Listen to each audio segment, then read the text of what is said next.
Hello everyone, welcome back to the channel. আজকের রচনার বিষয় বন্যা।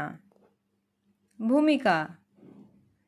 বন্যা একটি ভয়াবহ প্রাকৃতিক দুর্যোগ। যখন অতিবৃষ্টি বা নদীর জলস্তর বৃদ্ধি পেয়ে লোকালয়, আবাদি জমি এবং রাস্তাঘাট ডুবে যায়, তখন তাকে বন্যা বলা হয়। ভারতবর্ষ একটি নদীমাতৃক দেশ। এ দেশে নদী যেমন আশীর্বাদ, ঠিক তেমনি বর্ষাকালে সেই নদী হয়ে ওঠে ভয়াবহ দুর্যোগের কারণ।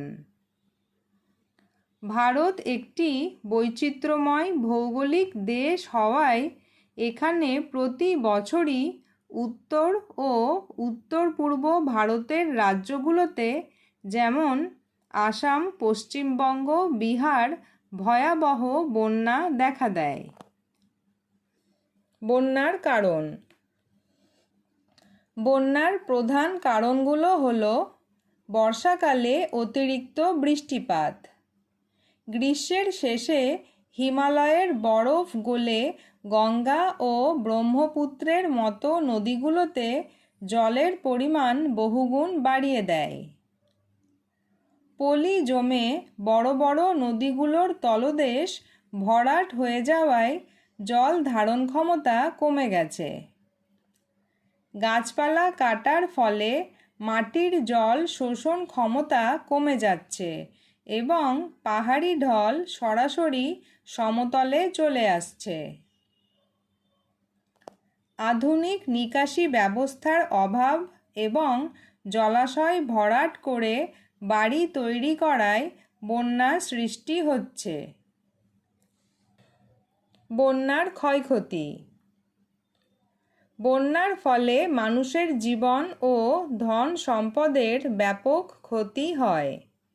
যেমন, বন্যায় প্রতি বছর বহু মানুষ ও গবাদি পশু প্রাণ হারায় এবং লক্ষ লক্ষ মানুষ ঘর বাড়ি হারায়। ভারতের প্রধান জীবিকা কৃষি। বন্যার ফলে বিঘার পর বিঘা জমির ফসল নষ্ট হয়, যা দেশের অর্থনীতিতে বিরূপ প্রভাব ফেলে।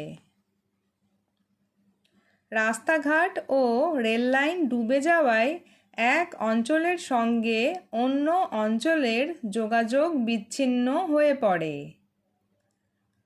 বন্যার পর বিশুদ্ধ পানীয় জলের অভাবে ডায়রিয়া, কলেরা ও চর্মরোগের মতো রোগ দ্রুত ছড়িয়ে পড়ে।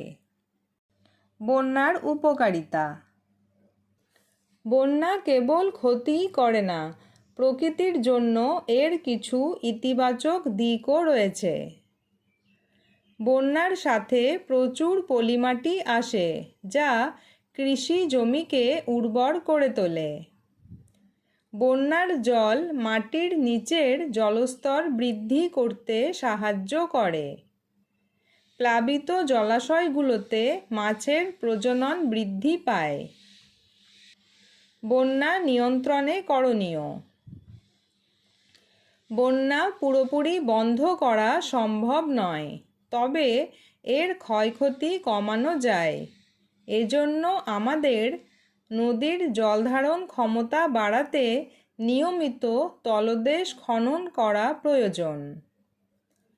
নদীর তীরে এবং পাহাড়ি ঢলে প্রচুর গাছ লাগালে ভূমিক্ষয় রোধ করা সম্ভব। বৈজ্ঞানিক পদ্ধতিতে শক্তিশালী বাঁধ ও জলাধার নির্মাণ করতে হবে। বন্যার পূর্বাভাস দেওয়ার উন্নত ব্যবস্থা গড়ে তুলতে হবে। উপসংহার। বন্যা আমাদের জন্য আশীর্বাদ ও অভিশাপ উভয়ই। তবে সঠিক পরিকল্পনা, উন্নত নিকাশি ব্যবস্থা এবং সরকারি ও বেসরকারি উদ্যোগের মাধ্যমে আমরা বন্যার ক্ষয়ক্ষতি অনেকাংশে কমিয়ে আনতে পারি। বন্যার সময় দুর্গত মানুষদের সাহায্য করা আমাদের প্রত্যেকের নৈতিক ও মানবিক দায়িত্ব।